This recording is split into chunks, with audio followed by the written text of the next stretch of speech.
climate change. But while the gravity of the task ahead may appear daunting, there are plenty of positive signs that we can accelerate action to create thriving, sustainable societies.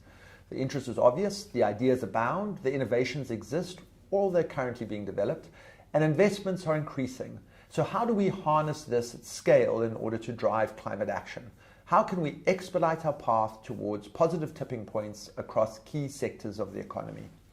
Welcome to Ahead of the Curve. I'm Paul van Zyl, co-founder of The Conduit, a diverse community of people passionate about creating positive impact. Throughout this series, produced in collaboration between The Conduit and SYSTEMIQ, we'll bring to your attention some of the people, policies, organizations, and innovations that are creating the positive tipping points we need for a net zero society. Our conversations with leading experts will reveal how climate action is already transforming economies, and they'll offer actionable insights into how we can move further faster to meet the objectives of the Paris Agreement. This episode is recorded at the Conduit studio at COP26, and this series is produced in collaboration with SYSTEMIQ, a B Corp dedicated to making economic systems regenerative and sustainable. We are, the average citizen, the most powerful trigger of tipping points. With the public fast acknowledging that climate change is a grave and imminent threat, is people's awareness of the threat of climate change matched by their actions as consumers? And can awareness and activism trigger rapid changes in government policy and to markets to the benefit of people and the planet? Jerome Foster II is an environmental activist, voting rights advocate, and emerging technology engineer. It's quite a combination.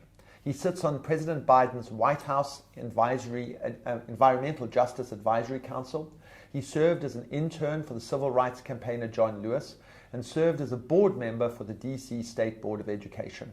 He now serves as executive director of 1 Million of Us, which educates and mobilizes young people to register and to turn out to vote. Thank you for joining us today, Jerome. Thank you. It's a pleasure to be here. So tell us about your journey. Everybody who does exceptional things in the world and turns out to be a mobilizer, an organizer, and an activist has a spark, a moment, or a series of experiences that placed them on the path to do what they do, as opposed to a sort of more conventional, less engaged, less public life. So what's your journey? I think my journey starts with a sense of just connectedness with nature. Ever since I was a kid, I was always out in nature and just understanding how it functioned. And what drove me to climate activism and to activism in general was the fight for compassion, the fight for empathy.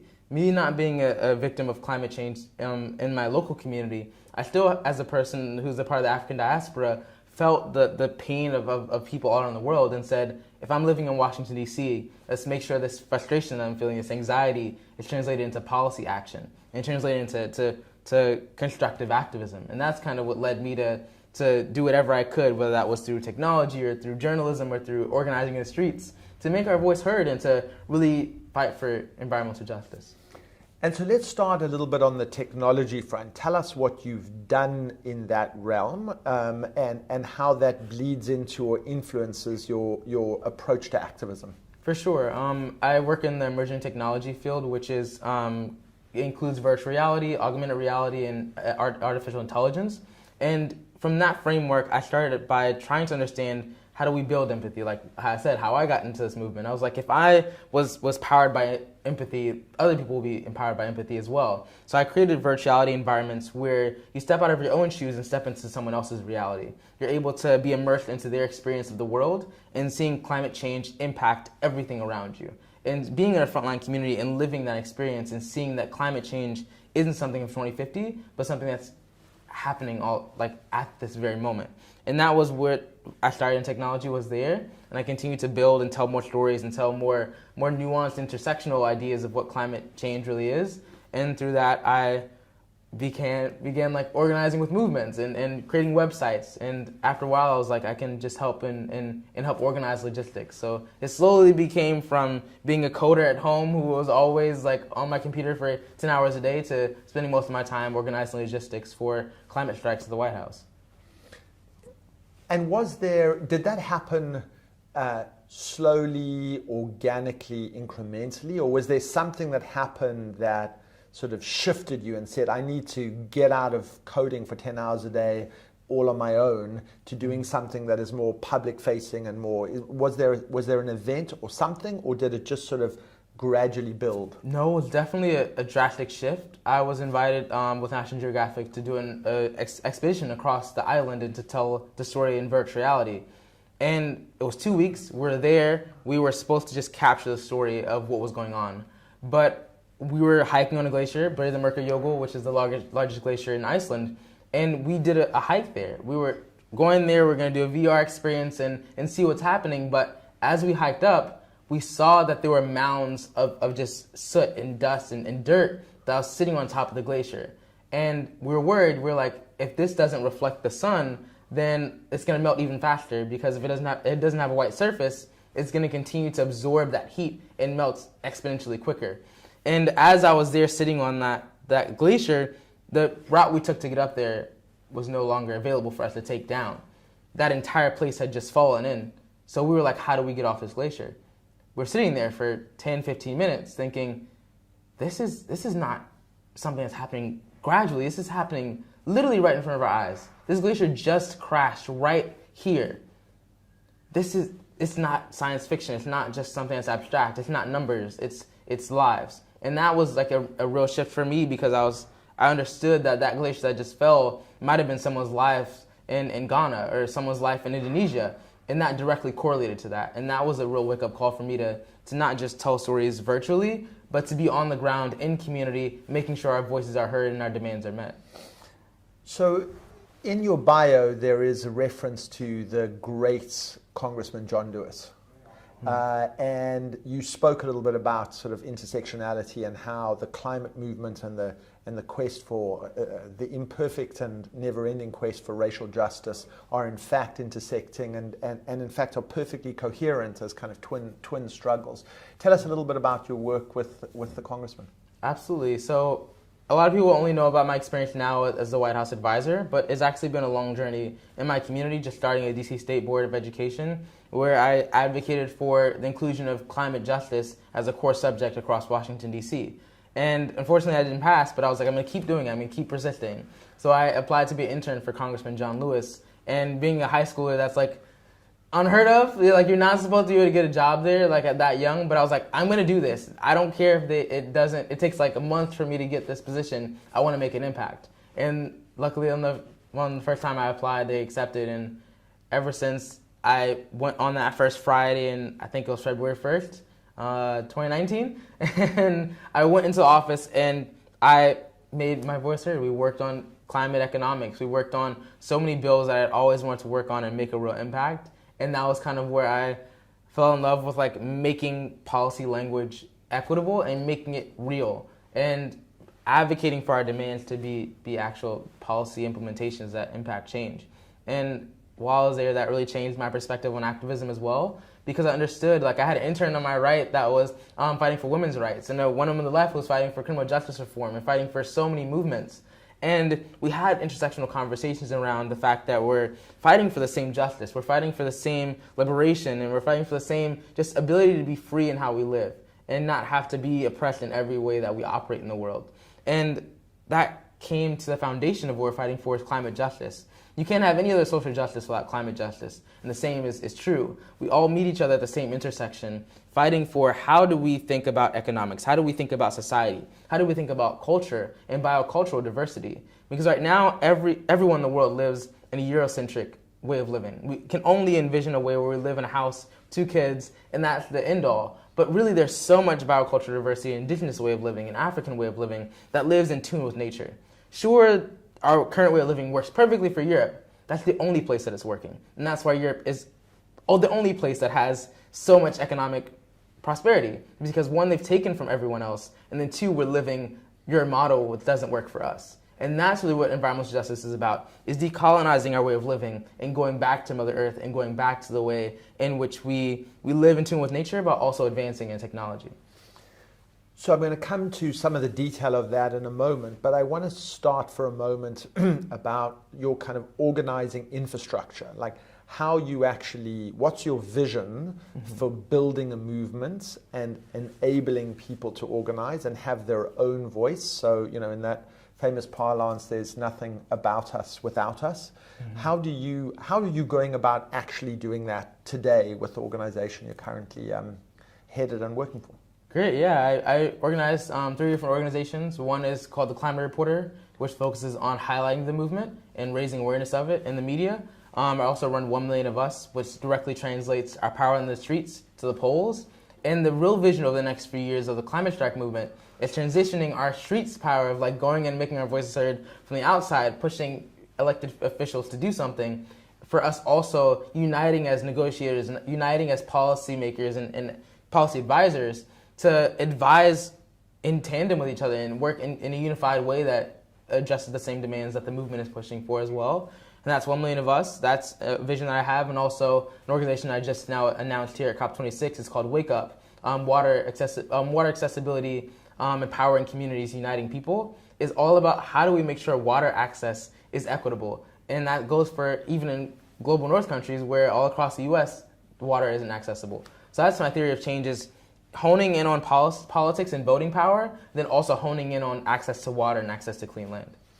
So in terms of the kind of hard policy work, because I think that to me is one of the most interesting questions for what I've experienced at COP. Mm-hmm. There is this remarkable set of youth activists, you amongst them, who are emerging. There was a group of 9 exceptional women on stage convened by Emma Watson in the first week of COP, and they were the sort of youth climate avengers, and if they'd had an equivalent one for men, you would be on that stage as well. And the articulation of the rage and the anxiety and the forcefulness is clear. When you get into the room and maybe into office and into policy making, translating the power of the street and the force of organizing into now we want A, B, C, D, and E, and this is how we're going to do it, mm-hmm. has always been the challenge for social justice movements. So tell us how you think that transition ought to happen, and what's your vision for that? My vision for the transition is how do we center around the next decade around meaningful investments and meaningful transportation infrastructure investments, and also a change in how we operate as an economy. Right now, our economy is only focused on growth and only focused on profit, but we have to bake in a system that focuses on development and focused on equitable growth and not just extractive growth. That's a real vision that I have. And for policy, we have to depoliticize and departisanize how we talk about climate and actually get to the root of tree equity and get to the root of actually how do we center nature in our conversations, and also conversations around public transport and not just continual investments in private EVs, but also in public high-speed rail investment, which could actually transform how we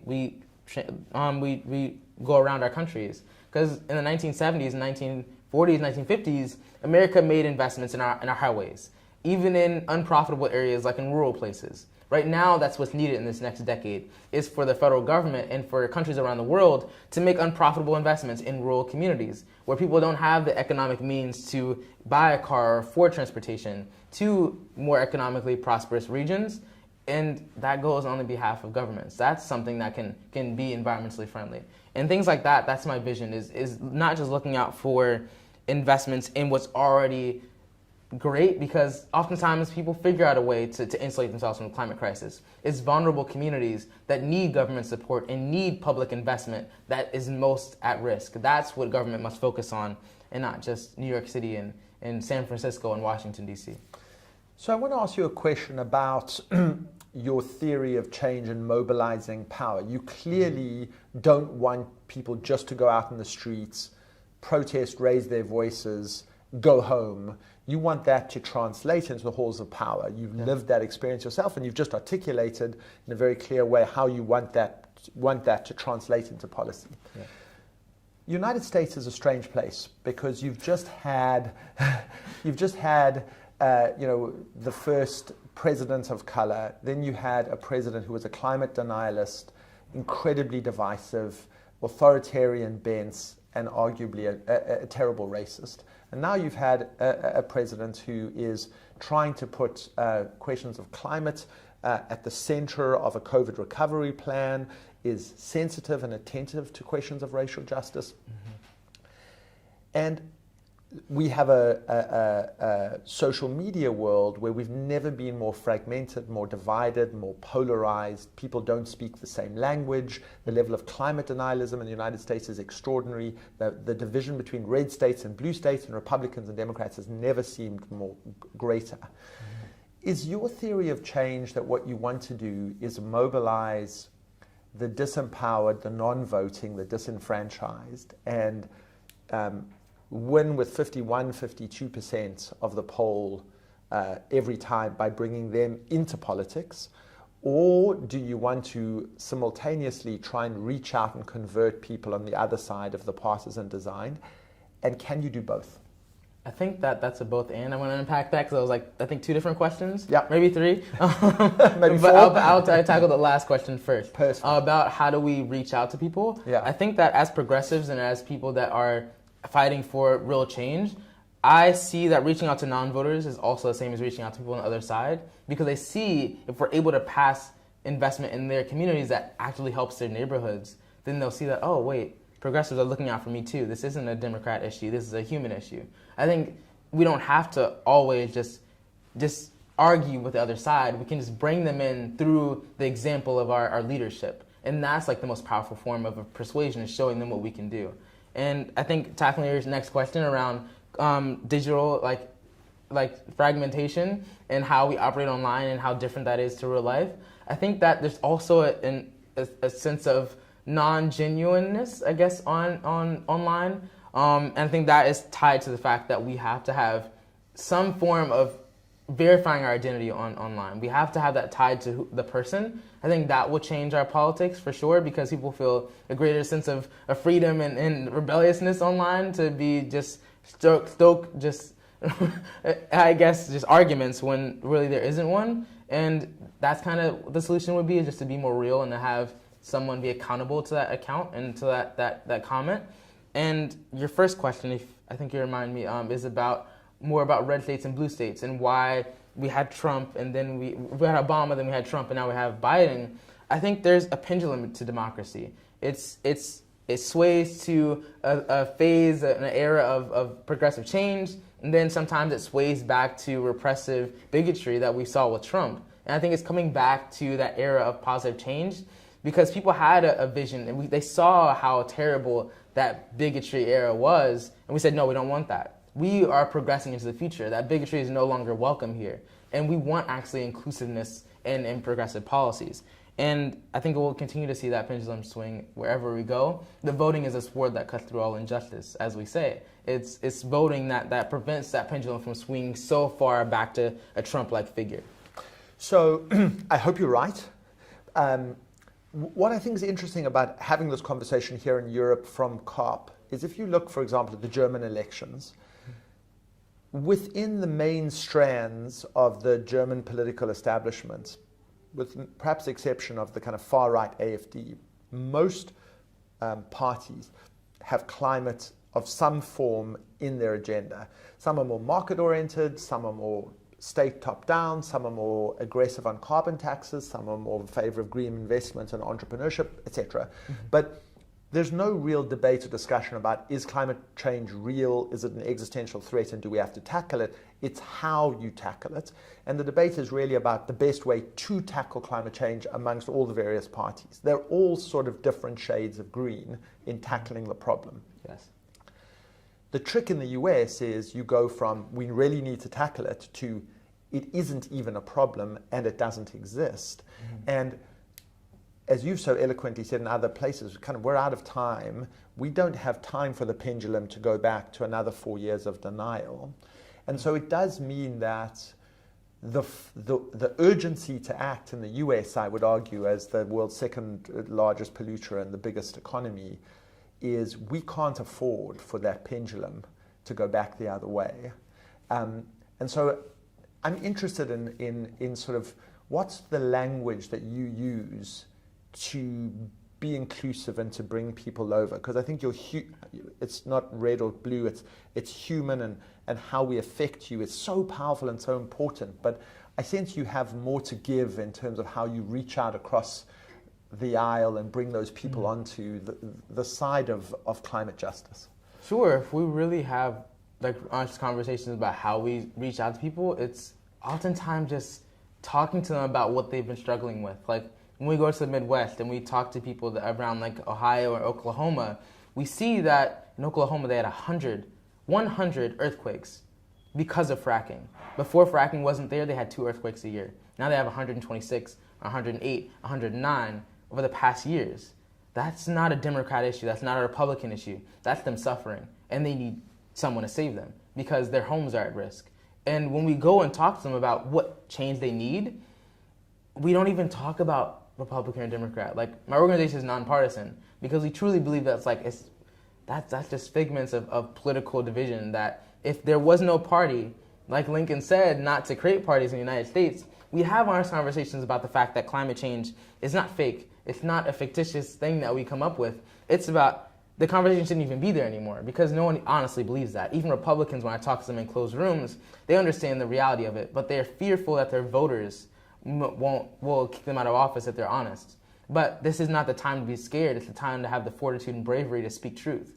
And your voters will actually appreciate that because you're finally being truthful with them. Like Republicans all across America are so not in tune with politics and are so skeptical of big industry because of the fact that their politicians aren't being truthful to them because they're scared of them. We have to change in how we talk to the other side of the aisle because there aren't no other side of the aisle. We just haven't talked to them. We haven't connected with them on a human scale. So I completely agree with you that climates, tornadoes, floods, earthquakes, they affect everybody, and they affect often the poor and the most marginal more and worse. But you can build an argument to say we all have a collective interest in dealing with climate change. And if you articulate it with the language you do, I'm cautiously optimistic that you can reach across a divide. I want to ask you that same question in the context of racial injustice, because that one is a little different.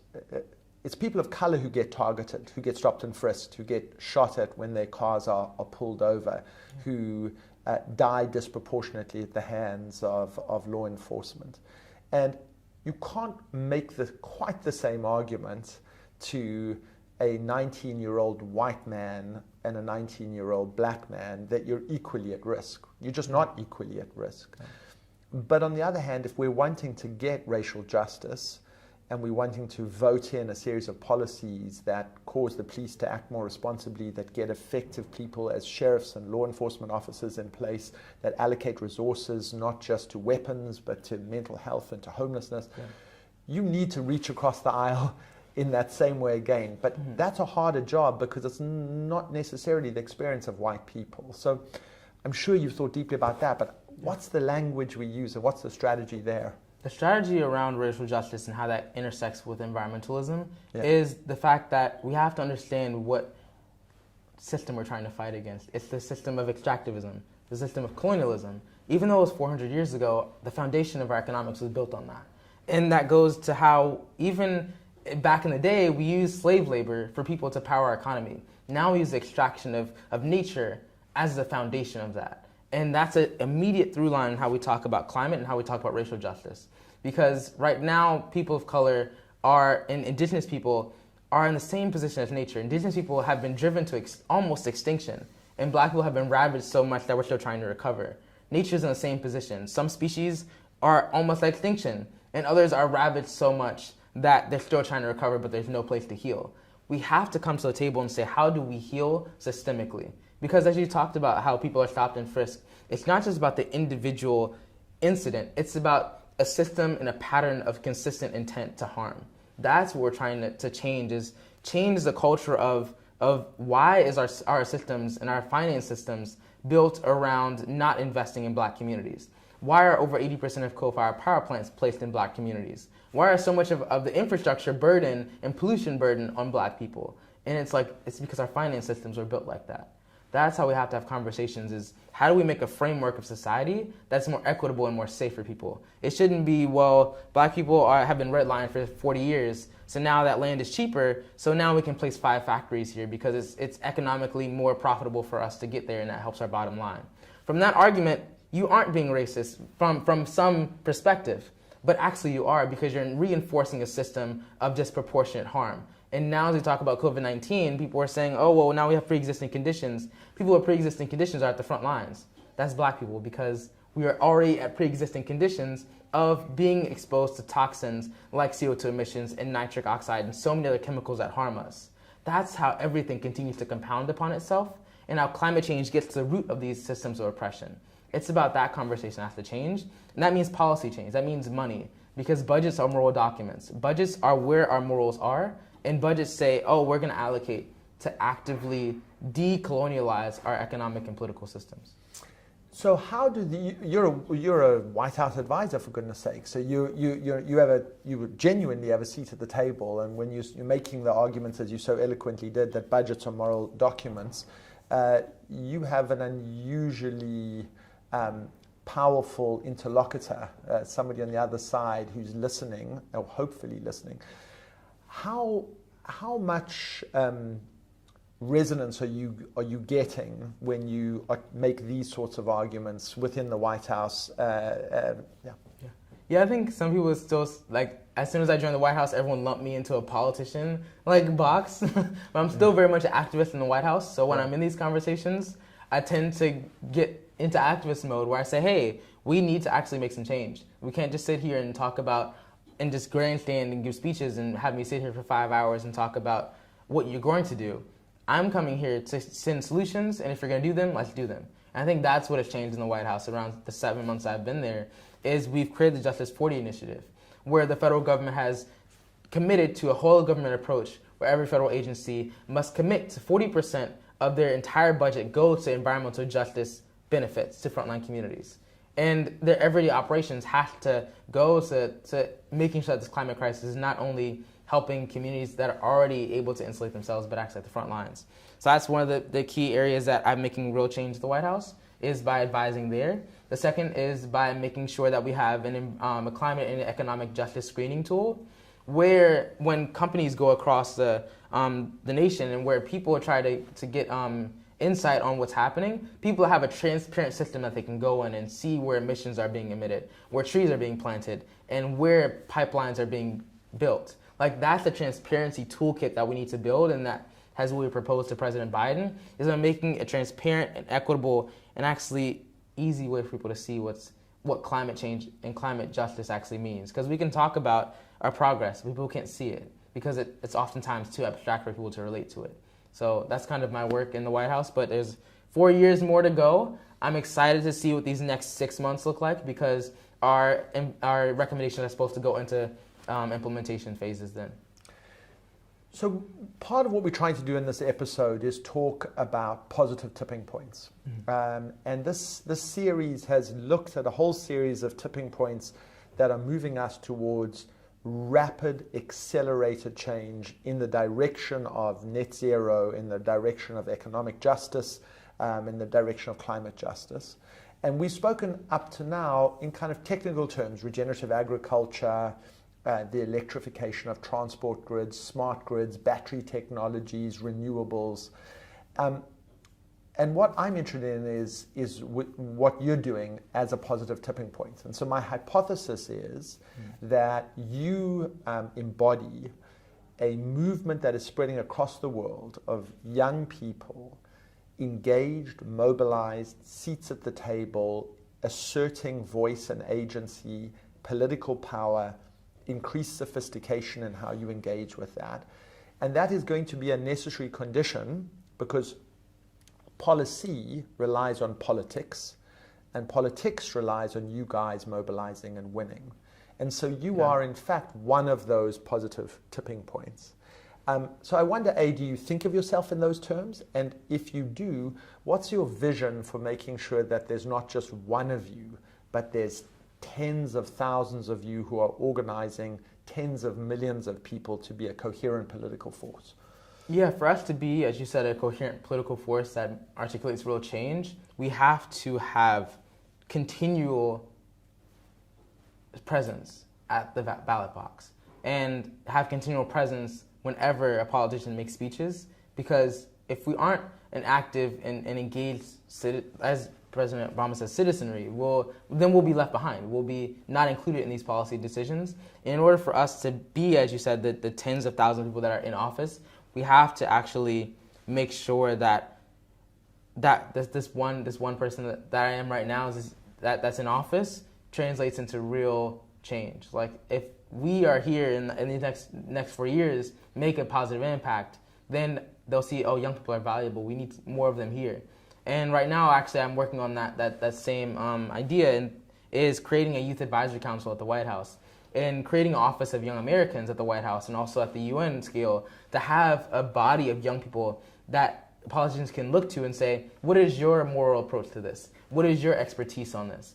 And we have an active conversation and dialogue about what intergenerational action looks like. Because oftentimes they invite us to speak here at COP26 in the plenary, but it's to an empty room. It's to an unengaged room. It's to them saying, we're giving you a space to speak to the public, but we've already galvanized the public. The public is listening. It's time for them to listen and for them to actively implement our voices at policy. And that only comes from us just continuing to organize and continue to be in the streets while also being everywhere else. I mean, I think that there is a very strong moral argument to say that if you're under 30, you should have 2 votes, and everybody over 30 should only have 1 vote.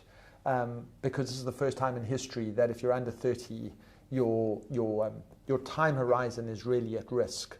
Now, we're never going to get that through in any democratic system we know, but there is a way of getting that through as a proxy, which is to have people under 30 vote at twice the rate and show up at twice the rate than other people do. And in some ways, that gets you your 2 votes. And I think you organizing like that, and in that way with both the intelligence and with the passion that you do, gives me great hope. And I'm so incredibly grateful that you've joined us today. And there will be tens of thousands of people who will watch this. Just do a shout out for your work, your organization, so people can look it up, and there are other young people who are wanting to do similar works in their own communities. They can kind of look at that and see you as something to emulate or a role model. So absolutely, this is your shout out time. So there are 3 ways for people to get involved. If you're a journalist or wanting to raise awareness of what's happening in your community around climate or social justice, you can reach out to the Climate Reporter and be a writer. If you're interested in transitioning our movement power into active voting impact, then reach out to 1 million of us to organize a movement of millions of young people to get out in the streets and vote. And if you're interested in focusing on water accountability and access in communities, reach out to Wake Up. And any other way, just reach out to other orgs around you and start a climate strike wherever you are. Ladies and gentlemen, you've just listened to the voice of the future. Thank you for listening to this episode of Ahead of the Curve, produced in partnership with SYSTEMIQ, who are addressing the world's biggest challenges with new solutions for the benefit of business, society, and the planet. To find out more about SYSTEMIQ, visit systemic.earth. You can also connect with The Conduit and our community of change makers by visiting theconduit.com. This podcast series is available on The Conduit's website and on all major podcast platforms on the Conduit Conversations channel.